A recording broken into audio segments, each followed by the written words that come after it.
Nous allons donc traiter la dernière partie de la réponse immunitaire de l'infection à la guérison.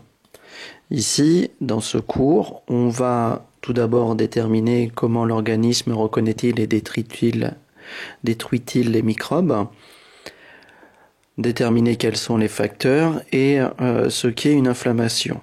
Ensuite, on va voir une deuxième réponse qui est plus lente mais spécifique avec l'intervention des anticorps. Et enfin, comment on traite l'invasion des virus à l'intérieur de notre corps. Tout d'abord, pour déterminer les acteurs de la réponse immunitaire, on va repartir de l'analyse du contenu d'un frottis sanguin en comparant un individu qui est malade à un individu qui n'est pas malade. Donc ici, la formule sanguine, c'est-à-dire les éléments qui sont contenus dans le sang. Il y a tout d'abord les globules rouges qui sont présents ici. Donc c'est toutes les cellules qui sont rouges avec au milieu quelque chose qui est légèrement plus clair. Ensuite les globules blancs, donc on les reconnaît avec leur noyau qui est beaucoup plus marqué. Et enfin les plaquettes, donc qui sont des petites cellules qui servent à la coagulation du sang. Donc ici, quand on compare les deux formules sanguines, on vous demande tout d'abord, à l'aide de vos connaissances, de rappeler le rôle des globules rouges. Donc les globules rouges permettent de transporter le dioxygène et le dioxyde de carbone dans le sang. Donc ça, c'est une notion que vous avez vue en classe de 5e. Ensuite, quelles cellules se situent au-delà des valeurs seuil ? Les valeurs seuil, en fait, c'est les valeurs entre lesquelles on considère que l'individu est en bonne santé. Donc, pour chaque cellule, on a des valeurs, par exemple pour les globules rouges, entre 4 millions et 5 700 000. Quand on est dans ces valeurs-là, on considère que la personne est en bonne santé. Donc si je regarde les globules rouges, je suis dans la fourchette. Quand je regarde les leucocytes, on dépasse les valeurs standard, et enfin les plaquettes, on est aussi dans la fourchette. Donc la cellule qui se situe au-delà de la valeur seuil sont les leucocytes, les globules blancs. Proposer une explication à cette modification, eh bien on peut penser que les leucocytes sont les cellules assurant la défense de notre corps, puisque quand on est malade, leur nombre augmente. Ensuite, on va regarder des vidéos et on va essayer de décrire les phénomènes que l'on observe. Où on voit en fait un globule blanc qui est en train de se déplacer et de poursuivre une bactérie. Donc ici, à la fin, on s'aperçoit que la bactérie rentre à l'intérieur du globule blanc et en fait, c'est ce qu'on appelle une phagocytose. C'est-à-dire que le globule blanc va digérer les microbes.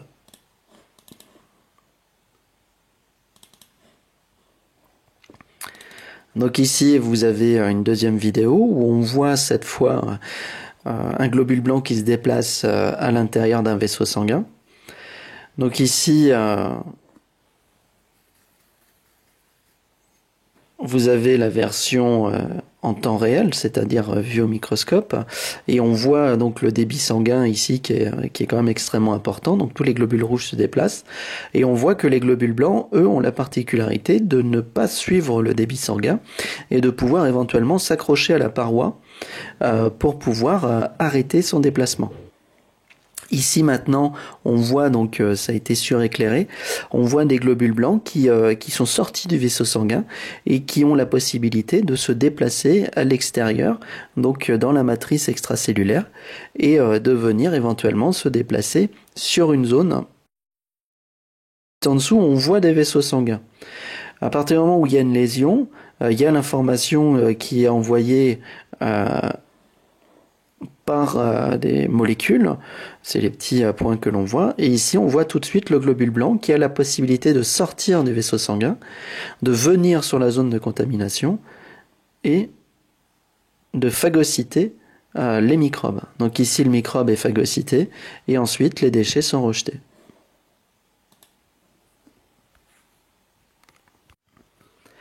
Observer les différentes vidéos et décrire le phénomène observé. Dans notre sang, des cellules sont chargées de détruire tous les éléments extérieurs à notre corps, elles les absorbent et les digèrent. La conclusion, les globules blancs sont des cellules permettant de détecter et de détruire les microbes présents dans notre organisme. Ils circulent dans le sang, leur permettant ainsi d'accéder à l'ensemble des zones du corps. Ils stationnent aussi dans les ganglions lymphatiques afin de surveiller le passage des éléments contenus dans la lymphe. La lymphe étant le liquide translucide dans lequel baignent les cellules. Donc ici, je vous ai remis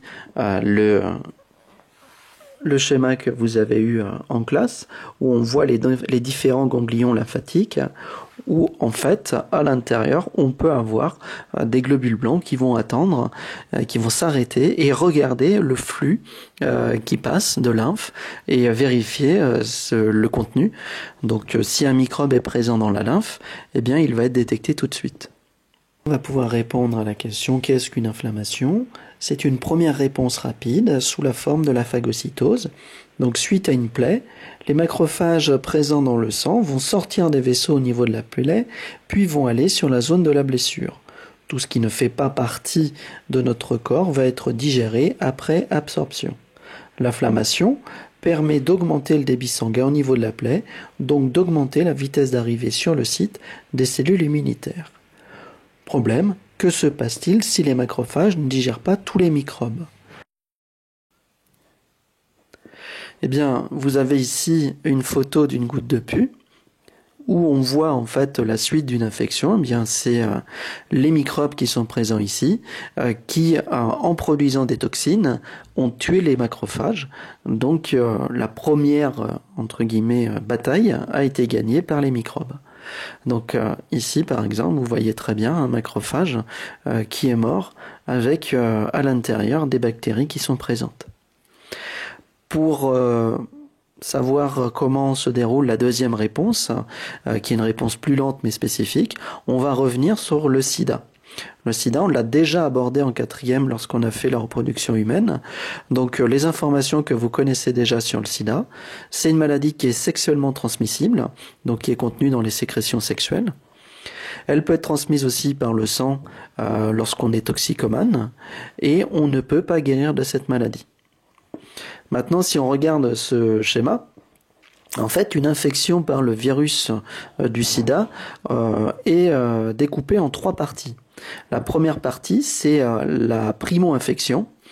Donc ici, vous avez 3 courbes qui présentent tout d'abord la quantité de virus présent dans le sang de la personne contaminée, le nombre d'anticorps présents dans le sang de la personne, et enfin, la quantité de lymphocytes T présents dans le corps. Donc pendant la primo-infection, on s'aperçoit que tout d'abord on a une augmentation extrêmement rapide du nombre de virus. Donc ici c'est la première phase où le virus se multiplie. Et ensuite on a une réponse de notre organisme avec une augmentation des lymphocytes T et du nombre d'anticorps présents. À la fin de cette première étape, on s'aperçoit qu'on a réussi à quasiment enrayer l'infection. Cependant, on ne revient pas à une quantité de virus égale à 0. Ça veut dire que le virus reste présent dans notre corps, mais une quantité qui est assez faible. Notre organisme, en fait, réussit à limiter la multiplication de ce virus. Pendant toute cette deuxième phase, qu'on appelle la phase latente, donc notre système immunitaire combat le virus en limitant sa multiplication. Donc c'est une période qui peut durer plusieurs années. Et enfin, on a la dernière période où notre système immunitaire s'effondre et on a une augmentation du nombre de virus présents dans notre corps. Comme notre système immunitaire est complètement inefficace, on a des maladies opportunistes. En fait, ce sont des infections autres que le virus qui vont se développer sur notre corps, sachant qu'on n'a aucun moyen d'en guérir. Donc c'est ce qui va provoquer la mort de la personne. Donc si je résume, la primo-infection, elle se déclare dans les premiers mois de l'infection avec des symptômes variables. On peut avoir de la fièvre, des courbatures, des céphalées. Elle ne dure que plusieurs jours à quelques semaines. Ensuite, la phase latente, c'est une période pendant laquelle notre corps se bat contre le virus et arrive à limiter sa multiplication. Et enfin, une phase de sida déclarée. Donc le virus a pris le dessus sur nos défenses qui s'effondrent. Des maladies opportunistes se développent et provoquent la mort. Donc sida, le syndrome de l'immunodéficience humaine acquise. Maintenant, on va essayer de comprendre l'origine des anticorps. Pour répondre à cette question, nous allons étudier des expériences effectuées sur les souris. Donc à chaque fois, on va expliquer ce que l'on fait sur la souris et ensuite les résultats que l'on obtient. Tout d'abord, la première étape, la souris, on lui injecte un antigène. Donc un antigène, c'est un élément, donc ça peut être une molécule, une cellule, un organisme qui est reconnu comme étranger par notre corps. Donc ici, on injecte à la souris des globules rouges de mouton. Le résultat, on a la fabrication d'anticorps anti-globules rouges de mouton. C'est une réponse du système immunitaire, entre guillemets, normal de la souris. On a bien, lorsqu'on injecte un antigène, une production d'anticorps anti-globules rouges de mouton. Maintenant, on va essayer de comprendre quelles cellules produisent les anticorps. Pour ça, on va détruire la moelle osseuse de la souris. Donc, elle ne produit plus de globules blancs, puisque les globules blancs sont produits par la moelle osseuse. Et on injecte de nouveau des globules rouges de mouton. Ici, on n'a aucun anticorps qui est produit, donc on a bien la... Ce sont les leucocytes qui produisent les anticorps. Maintenant, on va essayer de déterminer quels globules blancs produisent les anticorps.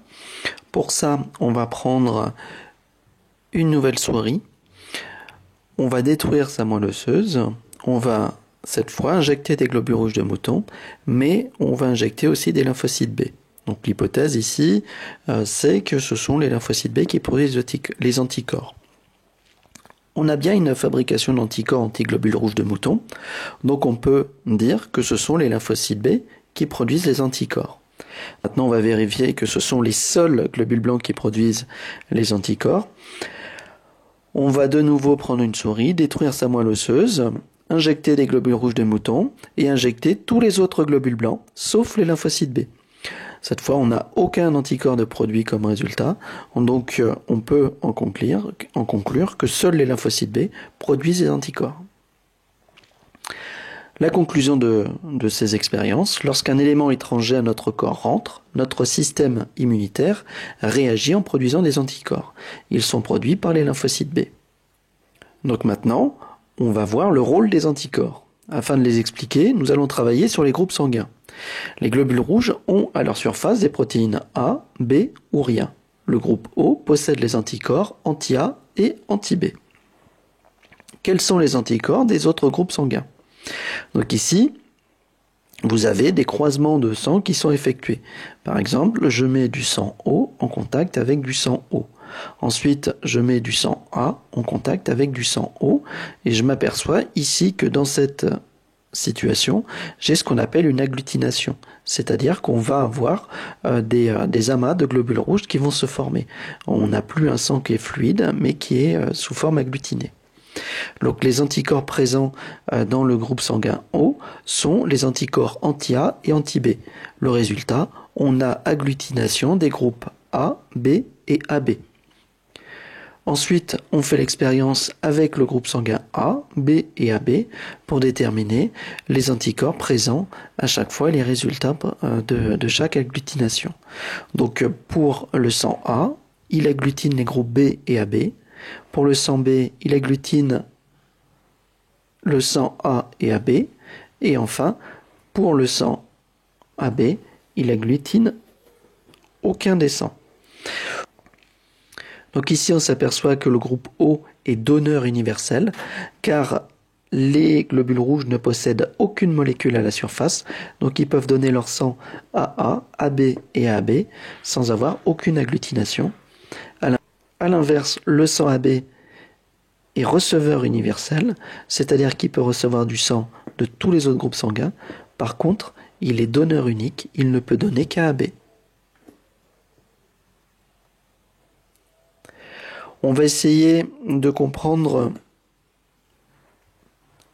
on va voir maintenant comment l'agglutination se produit. Donc on va tout d'abord dessiner des globules A sans anticorps anti-A. Donc à la surface, on a dessiné la molécule A. Donc on a les globules rouges ici, avec les globules A qui sont présentes. Et on va maintenant redessiner ces mêmes molécules, voilà, avec les molécules A à la surface. Et on va dessiner les anticorps qui sont présents. En fait, les anticorps ont une forme de Y et la tête est complémentaire de la molécule qu'ils reconnaissent. Ils vont attacher, entre guillemets, les deux globules rouges, ce qui provoque une agglutination. Donc ici, on voit un autre schéma avec les globules rouges avec à la surface les molécules A. Les anticorps viennent agglutiner l'ensemble et ça provoque la destruction des globules rouges. En conclusion, les anticorps sont des molécules spécifiques d'un antigène, ils se fixent dessus et bloquent l'antigène. Ensuite, l'extrémité est reconnue par les macrophages qui absorbent l'ensemble antigène-anticorps appelé complexima.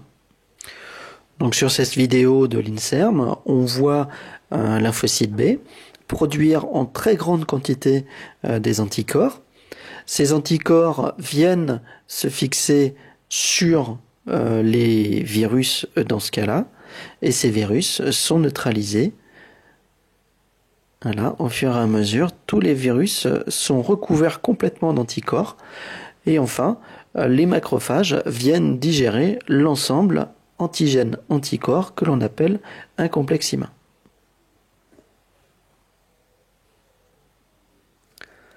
Maintenant, dernière partie, comment les virus sont-ils détruits? En effet, les virus, comme on l'a vu, ont la particularité de rentrer à l'intérieur des cellules qui sont présentes dans notre corps. Donc les anticorps ne peuvent pas rentrer eux aussi dans les cellules et ne peuvent pas attraper les virus quand ils sont présents dans la cellule. Donc ici, vous avez deux images qui vous montrent une cellule infectée par un virus et à côté un lymphocyte T cytotoxique et 8 heures après, la même cellule et le lymphocyte T cytotoxique. Ici, ce qui se passe, c'est que les cellules présentent à leur surface ce qu'elles produisent. Si elles produisent le virus, elles vont présenter des morceaux de virus. Des cellules immunitaires spécialisées surveillent cette activité, ce sont les lymphocytes T8. Dès qu'ils repèrent une cellule infectée, ils la détruisent. Donc ici, c'est pour ça qu'après, on voit la cellule qui est beaucoup plus transparente, puisqu'en fait, le lymphocyte T8 a fait un trou dedans, on appelle ça aussi un lymphocyte T cytotoxique, il détruit la cellule. Donc ici, vous voyez une cellule qui est contaminée par un virus. Ce virus va prendre possession de l'activité de la cellule, mais il va présenter à sa surface des morceaux de virus. Le lymphocyte T cytotoxique, vérifiant l'activité de la cellule, remarque que la cellule est infectée, il libère alors des molécules qui vont provoquer la destruction de la cellule.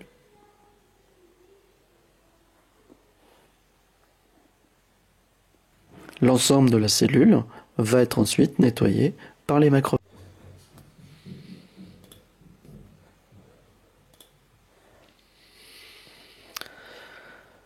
Donc si nous résumons, les lymphocytes B produisent des anticorps spécifiques d'un antigène et les lymphocytes T8 peuvent détruire les cellules qui sont contaminées par les virus. Maintenant, il faut que les lymphocytes B spécifiques ou les lymphocytes T8 puissent reconnaître au départ le virus ou le microbe qui est infecté. Donc en fait, il faut qu'ils se rencontrent. Pour se rencontrer, on a à l'intérieur les ganglions qui permettent justement cette rencontre. C'est-à-dire que les lymphocytes B et les lymphocytes T8 circulent à l'intérieur de notre corps, mais peuvent aussi s'arrêter dans des ganglions pour regarder ce qui circule dans notre corps.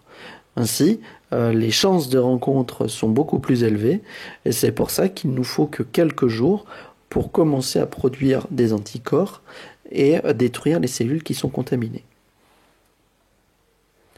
La conclusion, bien, ça va être un schéma bilan qui résume toute cette partie. Tout d'abord, la contamination, bactéries ou virus, qui passe les barrières naturelles, qui rentrent à l'intérieur de notre corps et qui vont tout d'abord être détruits par les macrophages. C'est la première étape que l'on appelle la phagocytose. Ensuite, eh bien, parfois, cette phagocytose n'est pas efficace et on a une multiplication des bactéries qui libèrent des toxines ou des virus à l'intérieur de nos cellules. C'est ce qui provoque l'infection. On a alors une réponse spécifique qui va se mettre en place avec d'un côté la production par les lymphocytes B d'anticorps. Ces anticorps vont se fixer sur les microbes, formant le complexe humain. Ensuite, on a la phagocytose de l'ensemble.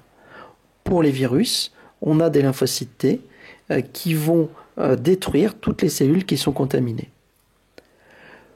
Cette réponse est contrôlée par un lymphocyte T qu'on appelle le lymphocyte T4. C'est-à-dire que c'est lui qui va donner l'ordre au lymphocyte B ou au lymphocyte D de se multiplier et de produire des anticorps ou de détruire les cellules infectées. Ce lymphocyte T est contaminé dans le cas du virus du sida. Donc en fait, c'est pour ça que notre système immunitaire s'effondre quand on est contaminé par le VIH, puisqu'il contamine la seule cellule de notre corps qu'il ne fallait pas. En clair, les lymphocytes T4. Demeure sous forme de lymphocytes B mémoire, T4 mémoire, T8 mémoire, spécifiques de cet antigène. Ces lymphocytes mémoire sont stockés en réserve dans les organes lymphoïdes, dans le thymus, dans la rate et dans les ganglions lymphatiques. Ils ont la caractéristique d'être hypersensibles et très réactifs. Ces cellules mémoire ont une durée de vie très longue, estimée à plusieurs décennies. Nous guérissons et nous gardons parallèlement une mémoire immunitaire de chaque microbe antigène que l'on a croisé. C'est pour ça que si cet antigène se représentait dans notre corps, on aurait une réponse beaucoup plus rapide et beaucoup plus efficace que la première fois. Ce principe de mémoire immunitaire est utilisé lorsque l'on vaccine les personnes. En fait, lorsque l'on vaccine, on injecte à la personne une partie neutralisée soit de la bactérie, soit du virus. On déclenche la réponse immunitaire complète qui permet de produire des lymphocytes T mémoire et lymphocytes B mémoire.